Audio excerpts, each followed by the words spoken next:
한번 같이 기도하겠습니다.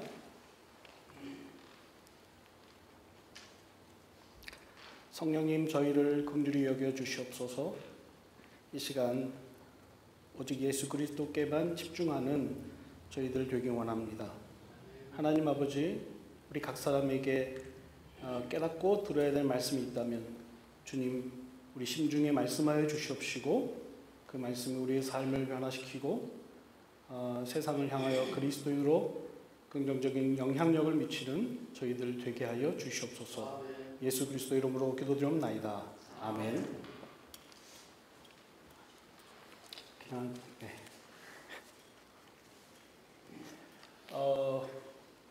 앞뒤 좌우 5분씩 아이 컨택으로 사랑합니다 이렇게 인사하시겠습니다.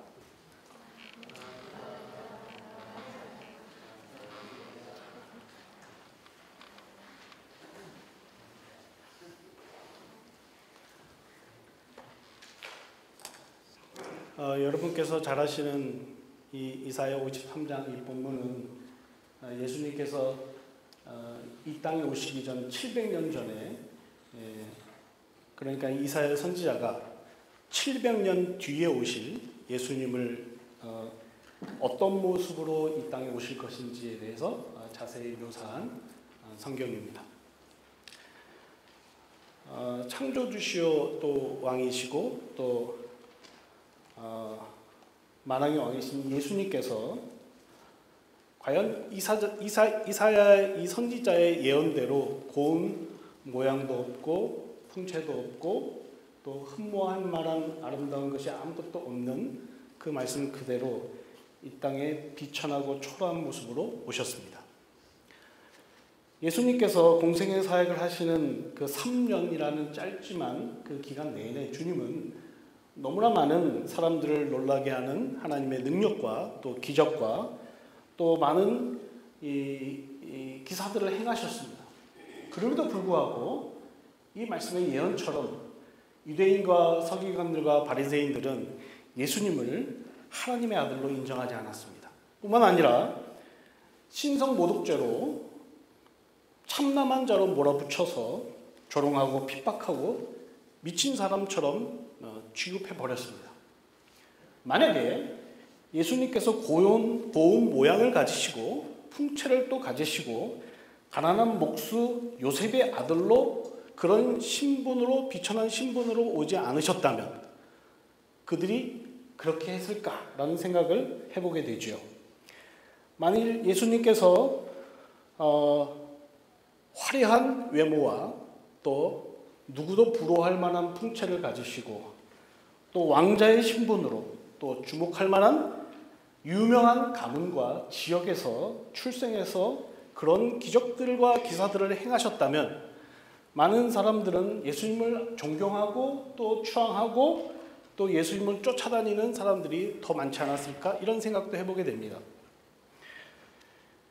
그럼 여러분 이런 질문을 하게 되죠. 예수님께서 왜 그렇게 비천한 목수의 가난한 목수의 아들로 그런 가정의 신분으로 오셔야만 했을까요?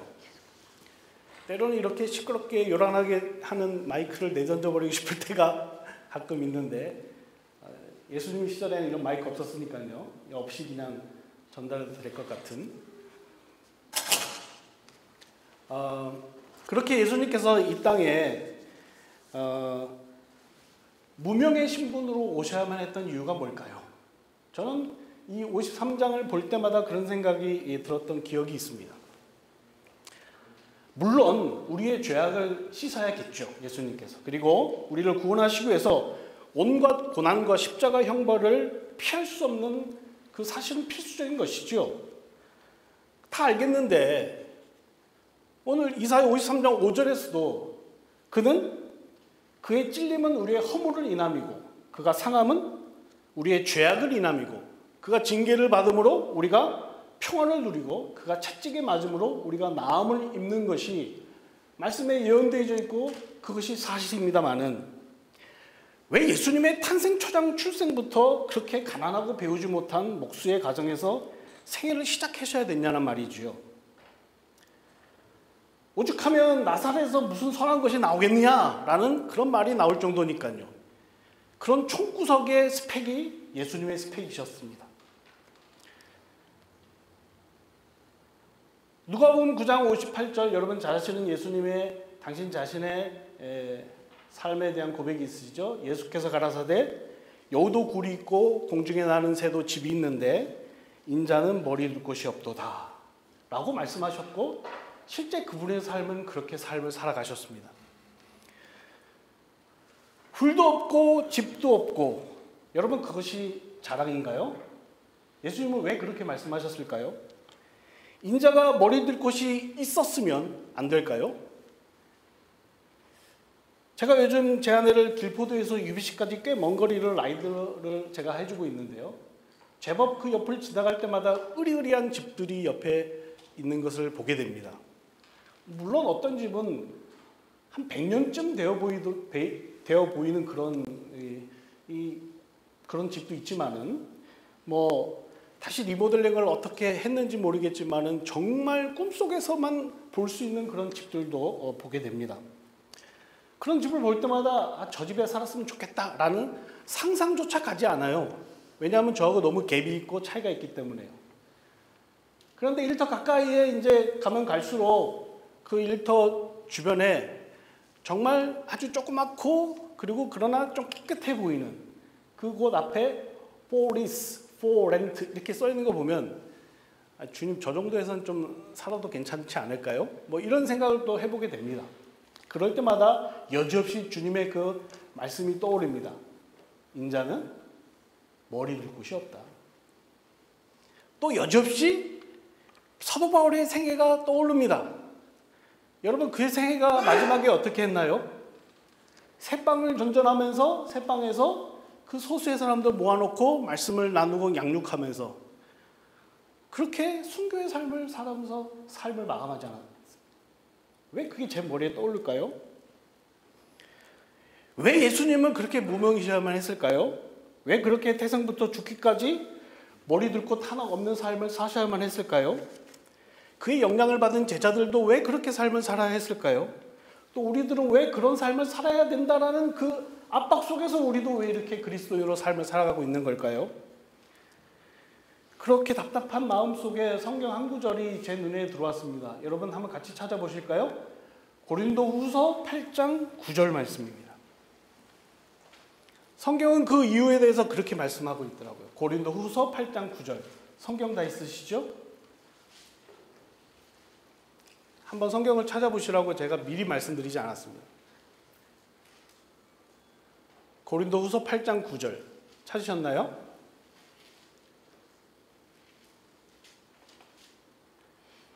다 같이 한 목소리로 천천히 읽어보시겠습니다. 시작.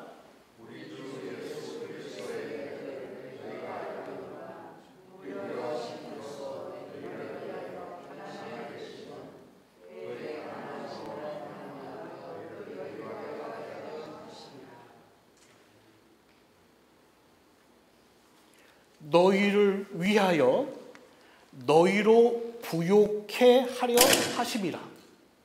이게 제가 움직이면 움직일수록 이렇게 소리가 나는 건가요? 동작을 선이요. 우리의 영혼의 부유함의 목적이 있다고 성경이 말씀하고 있습니다. 내 영혼의 부유함 때문이었다고 말하고 있습니다. 여기서 내 영혼의 부유함은 무엇을 말할까요? 내 영혼의 부유함이라는 것은요. 많은 주석책들이 여기에 관해서 구원을 이야기해 줍니다.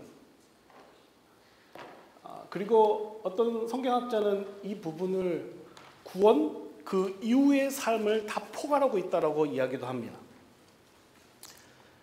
저는 이렇게 납득이 되고 이해가 되더라고요.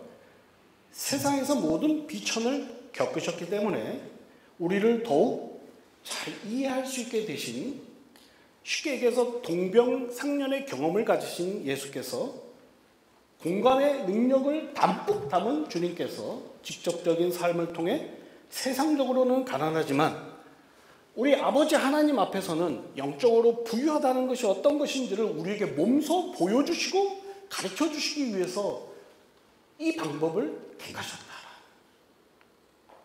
제가 쓰고도 이게 무슨 말인지 잘 이해가 안 되더라고요. 그래서 다시 생각해보고 다시 거듭해보니까는 다른 각도가 보이더라고요. 주님이 가난해지심으로 우리에게 부교의 원천이신 하나님을 온전히 드러내실 수 있었다는 거예요. 주님의 삶이 사랑의 하나님에 대한 것을 온전히 사람들로 하여금 느끼도록 하시기 위해서 그렇게 한없이 낮아지시고 그러한 생애를 살아가셨다는 것이지요. 주님이 낮아지고 없어질수록 하나님이 백성을 향한 모습이 더 하나님의 일하심이 또렷또렷해졌다는 것이지요. 그러니까 하나님께서 내 삶에 또렷해지는 것이 영적 부요함이고 그것이 은혜로 깨달아진다라고 오늘 고린도후서는 우리에게 말씀해주고 있는 것입니다.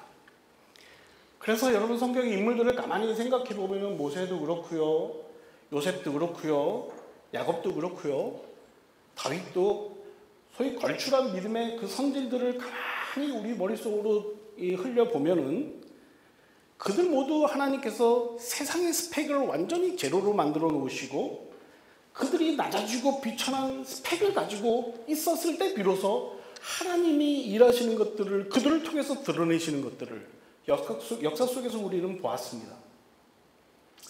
하나님께서 자기 사람을 쓰려고 할 때 예수님이 이 땅에 비천하게 낮아지셨던 것처럼 동일하게 그 과정을 거쳐서 동일하게 사용하시는 그 이유 역시 그래야만 하나님의 마음을 온전히 드러낼 수 있기 때문에 그렇죠. 하나님의 계획이 사람의 계획보다 훨씬 더 어떠한지를, 하나님의 마음이 인간의 마음보다 얼마나 훨씬 더 어떠한지를, 하나님의 생각이 사람의 생각보다 얼마나 더 깊은지를 보여주시기 위함에 있다는 거죠. 그 하나님의 계획과 하나님의 생각과 하나님의 마음을 아는 것이 영적 부요함이 있다는 것이기 때문에 그 영적 부요함을 포기할 수 없어서 예수님은 가난해지셨다고 성경은 우리에게 말씀하고 있는 것입니다. 여러분 어떻게 살아야 될까요? 우리의 영적 부요함을 위해서 우리는 어떻게 삶을 살아야 될까요? 독생자 예수 그리스도 그렇게 한없이 우리에게 내어주신 하나님 앞에서 그 말할 수 없는 엄청난 은혜를 받은 자로서 여러분 지금까지 어떻게 살아오셨고 남은 생애를 어떻게 살아가시겠습니까? 때로는 정답이 심플하고 간단해요. Just like Jesus. 예수님처럼 살면 되죠. 영혼의 부요함을 위해서 예수님처럼 그렇게 생애를 살면 되지 않습니까? 그러나 여러분 실제적으로 우리의 삶의 현장이 그렇게 만만한가요? 그렇지 않지요. 무엇 때문에 그 대답처럼 심플하게 우리의 삶을 펼치지 못하고 그렇게 복잡하고 힘든 건가요? 어쩌면 세상의 부요함에 눈이 멀어 내 영혼의 고난을, 내 영혼의 빈곤함을 보지 못하는 데 있지는 않을까요? 사람의 생명이 성경은 그 소유의 넉넉함에 있지 않다라고 우리에게 거듭 말해주고 있는데 주님께서 말씀하시는 그 말씀 앞에 주님, 내가 주님처럼 살겠습니다 라고 결심하지만 실제 우리의 삶은 여전히 이 몇 안 되는 이 소유에 집착해서 벗어나지 못하고 있는 것이 우리의 현실이기 때문에 그렇지 않을까요? 수많은 질문이 던져지지요. 알지만 난 그렇게 살아갈 깜냥이 안 되는 인간이야. 그렇게 사는 사람들은 정해져 있어. 난 믿음이 없어. 라는 말로 피하고는 있지 않나요? 그럼 피한다고 또 그것이 피해지는 걸까요? 여러분 진짜 거듭난 성도들이 모인 진정한 교회라면 어떤 주제보다도 더 심각하게 고려해봐야 될 주제가 뭐가 있을까요? 우리가 찬양하는 대로 삶의 한 절이라도 그 주님을 닮아가는 데 있지 않을까요? 그렇다면 저 같은 경우에는 제 답의 결론은 몸부림이었습니다. 끝나지 않는 끝없는 몸부림이에요. 왜냐하면 세상은 더욱더 거듭될수록 최상의 편안함과 안락함으로 우리에게 달려들고 있으니까요. 저는 한 집사님과 이야기 속에 이 캐나다에 3천만 불짜리 바다를 포함하고 있는 저택이 있다는 사실을, 저 웨스트 밴쿠버에 있다는 사실을 듣게 되었습니다. 여러분 살고 싶으신가요? 그곳에서? 어쩌면 너무나도 차이가 있으니까 아까 제가 생각한 대로요. 그건 뭐 눈에 들어오지는 않겠지만 지금 현재 살고 있는 것보다 방 하나 더 있고 단 몇 평, 몇 스퀘어 피트만 넓어 보이는 그런 집을 보게 되면 마음이 여러분 쓰여지진 않나요? 저는 그렇게 되는 것 같더라고요. 예수님을 닮아서 살아가려고 내 삶의 현장에서 여러분 얼마나 고민하고 씨름하고 계신가요? 은근히라는 말로 또는 교묘히라는 말로 또는 착각한다는 말로 고운 모양과 풍채, 즉 스펙을, 그런 쪽의 스펙을 쌓으려고 노력하면서 인생을 살고 계시지는 않나요? 그런 사람들 곁에 묻어서 소위 주류에 편승해서 가려는 그런 속물적인 마음이 있으면서 말만 뻔질하게 제법 거룩한 크리스찬인 줄 알고 착각하면서 살아가고 있지는 않나 라는 질문이, 계속 그렇게 사성이 섞인 질문이 내 마음에서 올라오는 것 속에서 몸부림 쳐보신 적 있으신가요? 저는 몸부림이 되더라고요. 우리의 수많은 세월의 기도가 있지 않았습니까? 지금까지 신앙생활 오시면서요. 어떤 신학자가 얘기한 것처럼 그것이 저 하나님 나라의 휴지총에 버려져 있을 것 같은 그런 생각은 해보신 적 없나요? 정말 주를 위해서라는 대명제로 정말 소신을 가지고 인생을 주님 앞에 펼쳤고 최선을 다해서 달렸는데, 그렇게 해서 주님 앞에 섰는데, 그 마태복음에 있는 말씀처럼 그냥 저보고 하시는 얘기가 주여 주여 하는 자라고 말씀한다면 여러분 그보다 더 기가 막힌 비극이 어디 있을까요? 다른 사람이 아니고 바로 나에게요. 그래서 하나님 앞에서 어쩌면 우리는 솔직한 우리의 기도가 이 심각한 각성에 끝없는 몸부림이 우리 하나님 저에게 주십시오라는 이 간절한 기도가 필요한 시기가 우리가 살아가는 이 시대가 아닌가 생각합니다. 사도 바울은 고린도서 6장 10절에서 계속 이렇게 묘사합니다. 그렇게 몸부림치는 사람에 관해서요, 근심하는 자 같으나 항상 기뻐하고 가난한 자 같으나 많은 사람을 부유하게 하고 아무것도 없는 자 같으나 모든 것을 가진 자로다. 예수를 가지면 모든 것을 가진 자입니다. 할렐루야, 아멘.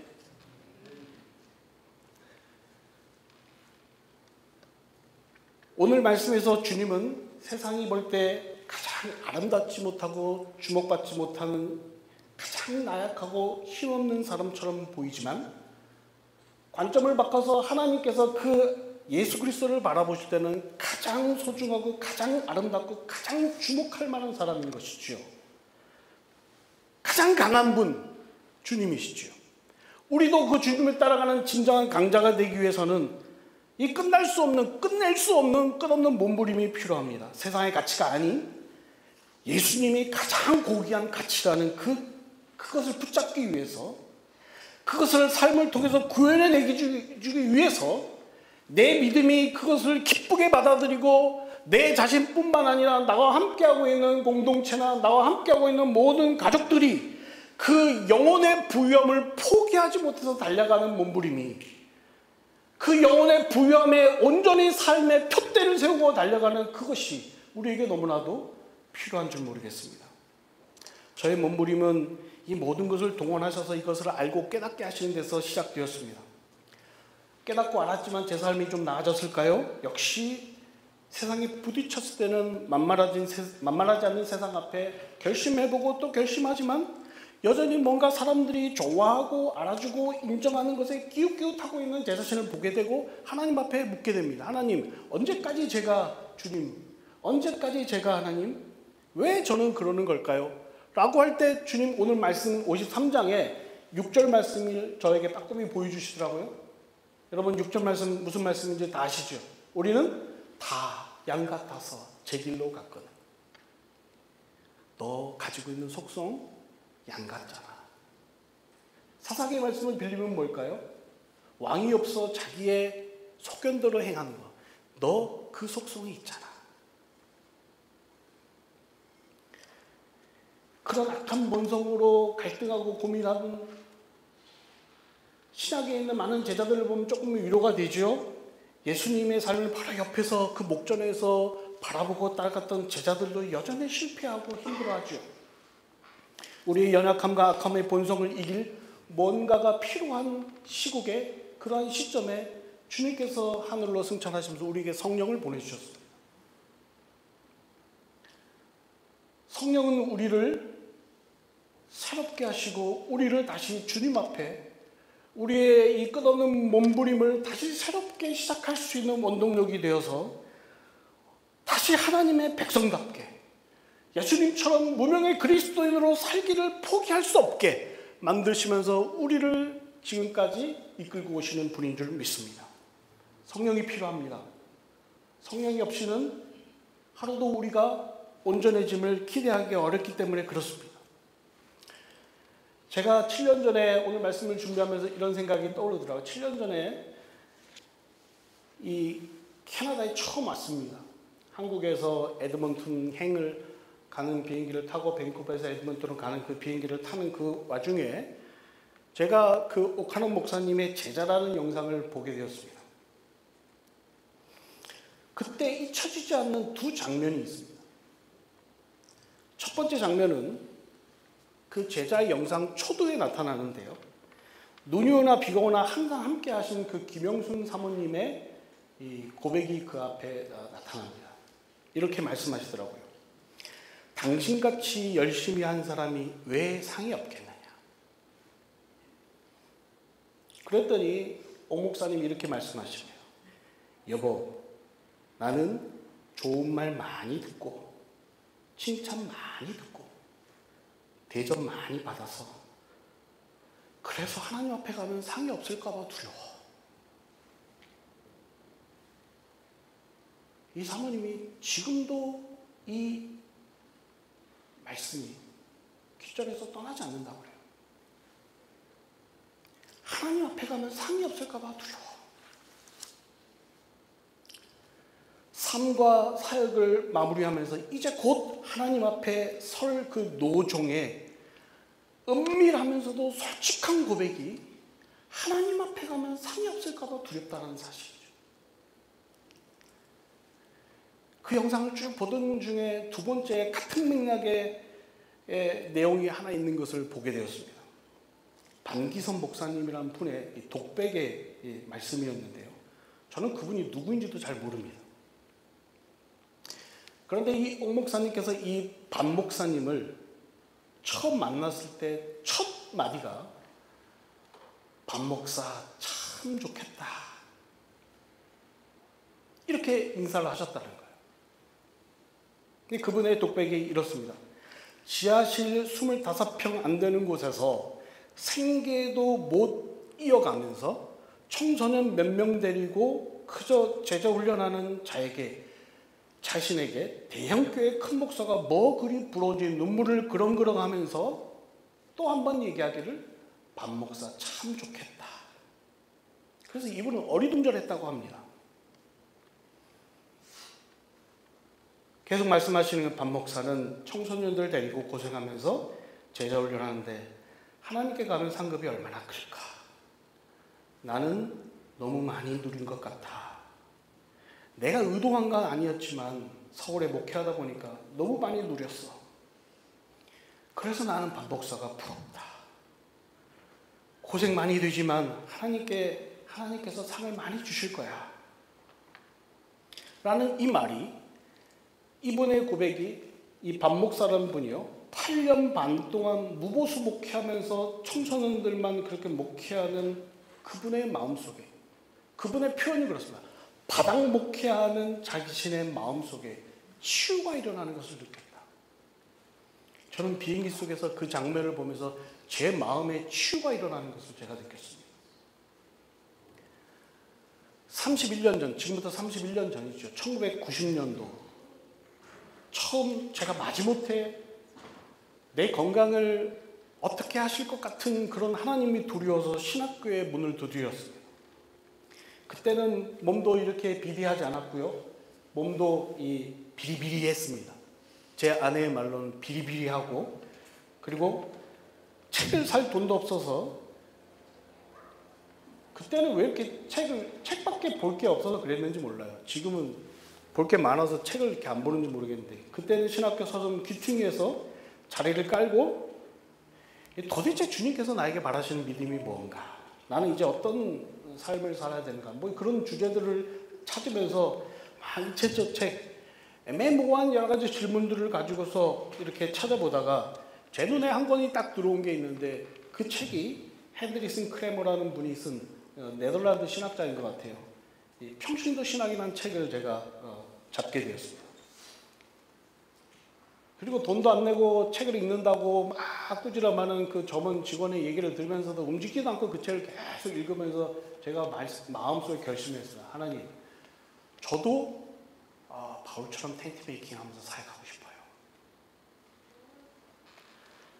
저도 바울처럼 예수 그리스도의 삶을 구해내기 위해서 몸부림치는 삶을 살고 싶어요. 저는 자신 없지만 좀 도와주세요 라고 기도했던 순간이 기억이 났습니다. 저는 그런 결심을 그 결심 뒤에 한국에서 신대원 MDB를 하는 동안에, 20년의 부교육자 생활을 하는 동안에, 또 5년의 담임 사역을 하는 동안에 일이 사역이 되고 사역이 일이 되도록 하는, 그 당시에는 뭐 이중직이란 말도 나타나지 않던 시절이었던 것 같아요. 나름대로 실험하면서 그런 삶을 구현해내보려고 애를 썼습니다. 그러면서 들었던 이야기는 일하는 세상적 목사라는 비난도 들었고요. 그렇게 해서는 사역도 일도 안 돼 라는 네 내면에서 또 외적인, 제 내면에서도 그런 생각이 올라오고 외적에서도 그런 압박이 올라오면서, 그러나 이 사역을 포기할 수 없어서 계속 매달리고, 제 나름대로 생각은 누가 뭐래도 좀 인티그리티한 삶을 좀 살아보야겠다라는 결심이 제 안에 있었던 것 같아요. 그런 몸부림을 치면서 개척교회를 하겠다는 친구를 만나려고 에드먼턴 향으로 가는 비행기 속에서 제가 이 영상을 보면서 제 마음속에 저도 그 반 목사님이 느꼈던 치유가 일어나는 것을 느꼈습니다. 하나님이 비행기 속에서 저에게 그 영상을 보여주는 걸로 끝내지 않았습니다. 저에게 말씀을 떠올려 주시는데요, 이사야 오늘 본문 53장의 말씀을 한 절 한 절 저에게 짚어주시면서 저에게 한 절 한 절 심고 싶어서 말씀해 주시는 그 하나님을 경험했습니다. 내 아들아, 내가 먼저 갖지 않았냐? 괜찮아. 괜찮아.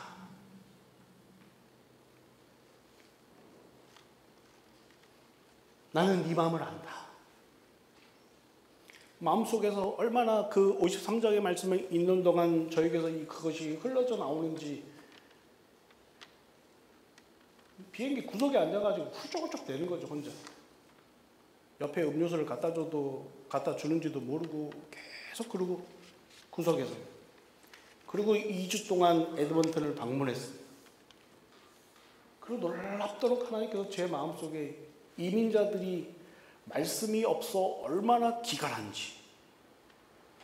저는 2주 동안에 에드먼턴에 있는 15개 교회를 돌아보면서 교회는 있으나 말씀이 없어 기갈에 목말라 애쓰는 성도들을 보면서 그것은 왜 나에게 경험시키시는 것인지에 대한 하나님께 질문과 함께 한국에 왔습니다. 그 뒤로 한 달 뒤 저는 밴쿠버에 오게 되었습니다. 밴쿠버에는 제가 아는 사람이 아무도 없죠.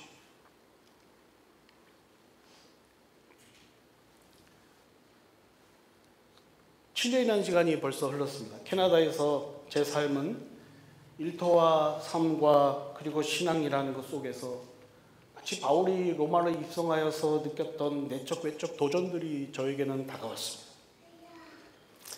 그래도 참 감사한 것은 성령께서 제가 힘이 있을 때나 없을 때나 지속적으로 저를 붙잡아 주셨다는 사실입니다.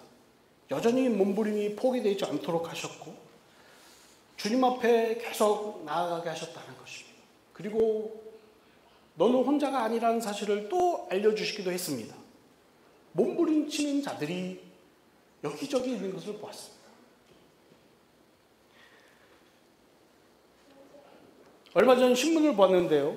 이런 기사가 제 눈에 발견되었습니다.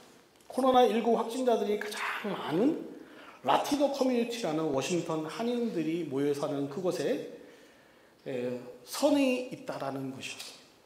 18일 오전 워싱턴 지역은 알파벳 V 교회 K 목사가 굿스푼 선교에 $5,000를 전달했는데 사진 촬영을 요청했지만 K 목사는 예수님은 너는 구제할 때 오른손이 하는 것을 왼손이 모르게 하여 내 구제함을 은밀하게 하라. 은밀한 중에 보시는 너의 아버지께서 갚으시라고 말씀하셨습니다.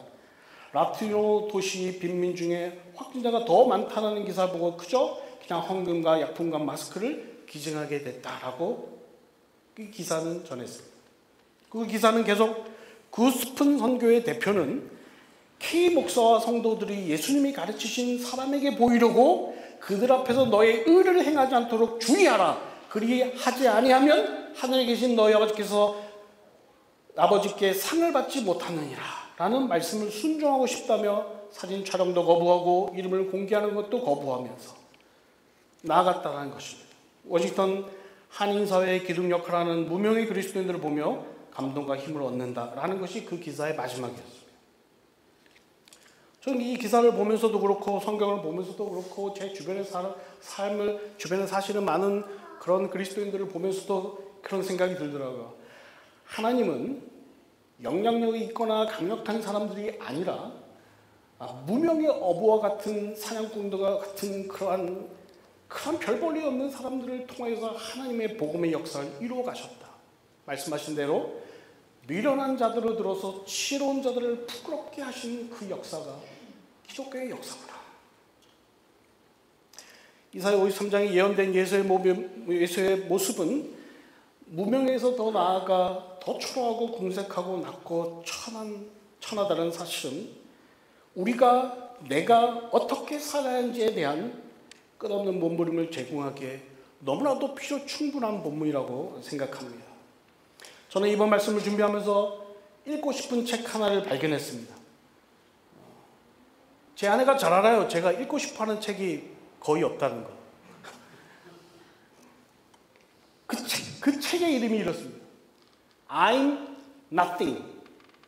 나는 아무것도 아닙니다. 이 책 제목입니다. 제가 지금부터 읽어드리는 건 이 책에 대한 소개의 글입니다.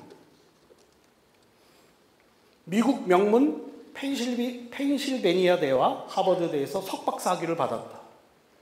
트리니티 복음주의 신학교에서 신학 공부를 했고 남들은 하나를 받기도 어려운 학위를 교육학, 인류학, 과학, 신학 등 5개 분야에 받았다. 그리고 지난해 3월 41세라는 나이에 국제 로잔 복음화 운동 CEO로 선출됐다. 아시아인으로서는 처음이었다. 국제 로잔은 세계에서 가장 영향력 있는 선교 운동이다.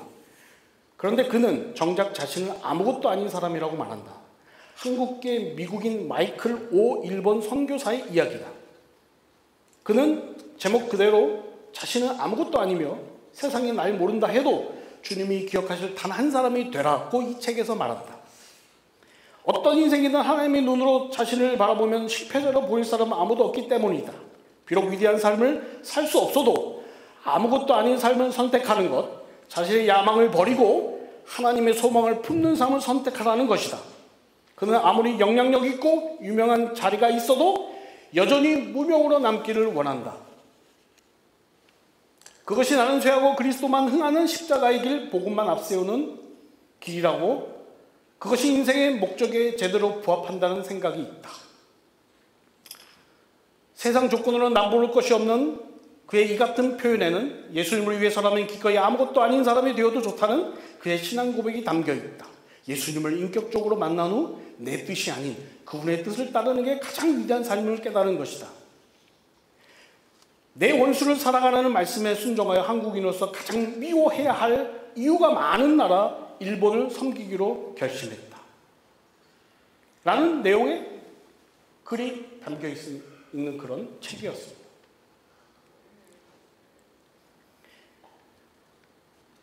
참 도전이 되는 이야기들이 그 책의 서평과 이런 것들을 볼 때 참 많이 나타났습니다. 참 도전이 되더라고요.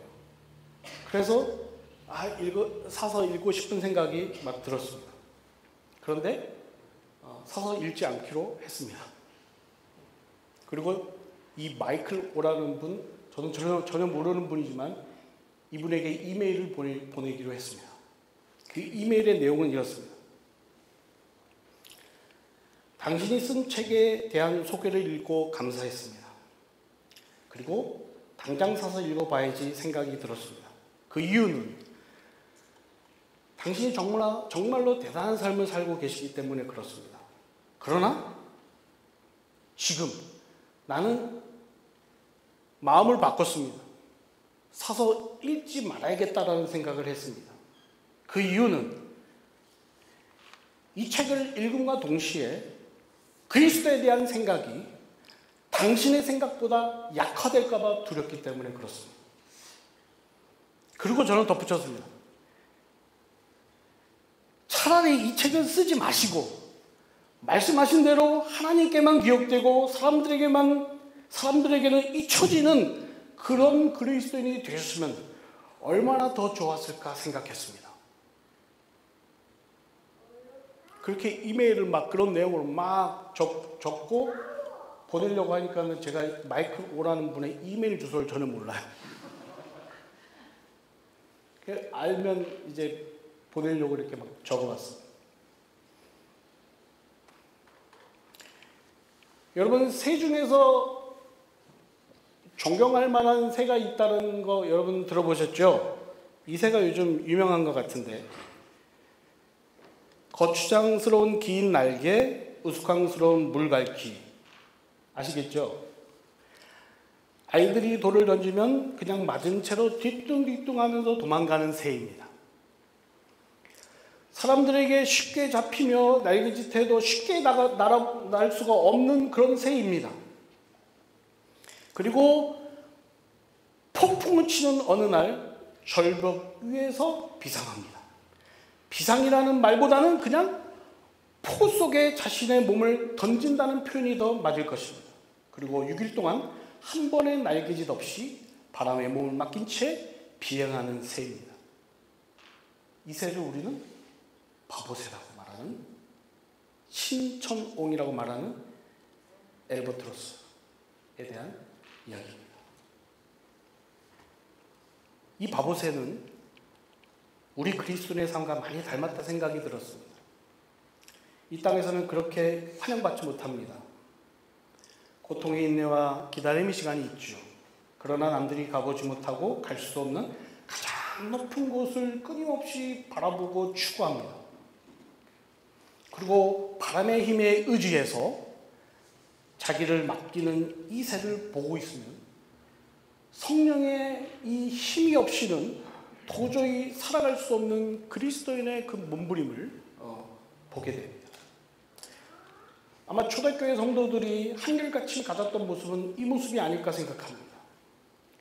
저는 히브리서 읽을 때마다 이 한 대목이 잊혀지지 않습니다. 히브리서 11장이요.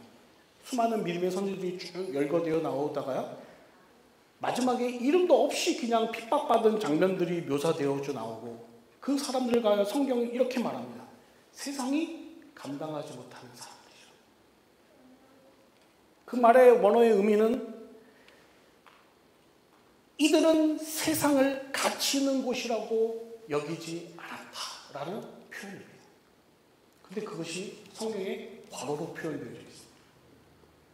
그 이유에 대해서는 여러 가지 말들이 있지만 어쨌든 간에 괄호로 담겨지던 아니던 간에 우리의 삶은 어떻게 보면은 세상이 감당하지 못하는 사람들, 즉 끝없이 몸부림치면서 만에 하나라도, 삶의 한 절이라도 그리스도를 닮기 위해서 그리스도처럼 어떻게 하면 그렇게 무명의 삶을 살 것인지에 대해서 고민하면서 살아가는 우리의 삶이 아마 그런 바보새와도 같이 보이고 또 사람들 사이에 주목받지 못하는 삶으로 드러난다 생각합니다. 바보스 같은 그런 무명의 그리스도인, 하나님께 산 것만이 가장 귀한 줄 알고 거기에 몰두하는 그리스도인, 이 땅의 유명과 박수와 업적을 피하여서 사는 그리스도인, 그것 때문에 포기할 수 없는 몸부림을 가지는 사람들, 제가 됐으면 좋겠고요. 이 주빌리 교회 성도들이 되었으면 좋겠습니다. 양 교수님이 선교를 가십니다. 그곳에서 만날 많은 일들이 아마 머릿속에 그려질 것 같아요. 가지 않고 기도하는 제 머릿속에도 그려지니까요. 어떻게 보면 바보세와도 같은 삶을 살아가시는 줄 모르겠습니다. 그 삶 속에서 온전히 하나님의 상급만이 눈에 드러나 있다고 저는 생각합니다. 주빌리 교회 성도들은 양 교수님을 위해서 기도해야 될 사명이 있습니다. 우리들은 기도만 하면 끝일까요? 우리도 역시 바보새처럼 우리의 삶 또한 하늘의 상급만을 바라보면서 삶을 드리면서 기도해야 되지 않을까요? 저는 주빌리 교회가 사람들한테 주목받지 않더라도 하나님께서 주목하시는 교회가 됐으면 좋겠습니다. 저는 주빌리 교회가 아름다운 모양도 없고 고운 모양도 없고 풍채도 없어도 다른 의리의리한 그런 교회와 같은 시설과 또 숫자가 많지 않더라도 단 2명, 단 1명 아무리 적다 할지라도 주님이 주목하시고 주님이 기뻐하시고 주님처럼 살기 위해서 끝없이 몸부림치는 자들이 모인 교회로 주님이 인정하는 교회가 됐으면 좋겠다 생각합니다. 제가 그러고 싶어요. 제가 그런데 몸부림을 치는 인생을 살아오면서 여전히 몸부림을 치고 싶고 몸부림을 치는 사람들을 보고 싶고 함께 더불어 주님 앞에 나가고 싶은 간절한, 이게 제 욕망이라면 욕망이고 소망이라면 소망일 수 있겠습니다만, 노종이 마지막에 가서 그 많은 세상 사람들이 볼 때 수많은 업적을 이룬 것 같아 보여준 그 목사님의 입속에서 나는 너무 많이 누린 것 같아.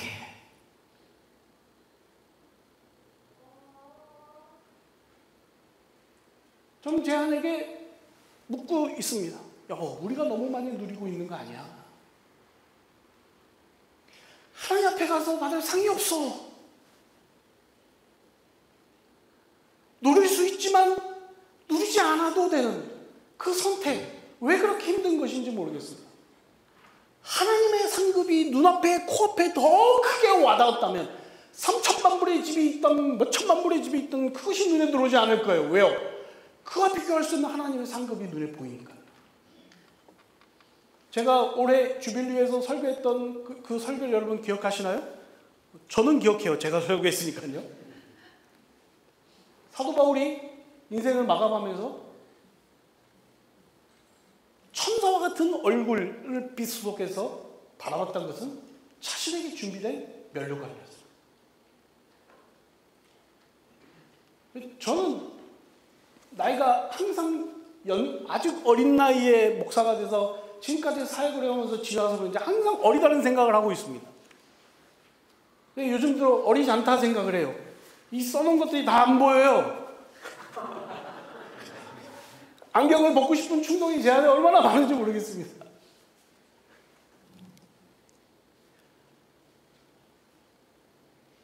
우리도 많이 남은 것 같지만 얼마 안 남았어요. 상급받을 기회가 적습니다. 어저께 바자회를 보면서 하나님이 참 기쁘시겠다는 생각을 했습니다. 그리고 또 한편 하나님이 또 참 슬프시겠다는 생각을 했습니다. 왜요? 우리의 일하는 모습 가운데는 하나님의 상급만 바라보고 가는 사람도 있는가 하면 사람들의 칭찬과 사람들의 환대와 사람들의 환호에 주목하면서 일어나는 사람도 있을 수 있기 때문에 그렇죠. 또 우리도 순간 그것에 귀가 얇아지기 쉽지요. 저는 왜 그렇게 함부로 칭찬하고 싶지 않은 마음이 제 안에 드는지 제 아내가 늘 언제나 말합니다. 당신은 왜 그렇게 칭찬을 절제하느냐. 모르겠습니다. 함께 더불어 주님 앞에 주님처럼 살기 위한 몸부림이 그 끝나지 않고 끝없는 몸부림이 교회 바깥에 여러분의 가정에서 여러분의 삶의 현장에서 일터에서 있기를 주의 이름으로 간절히 축원합니다. 기도하시겠습니다.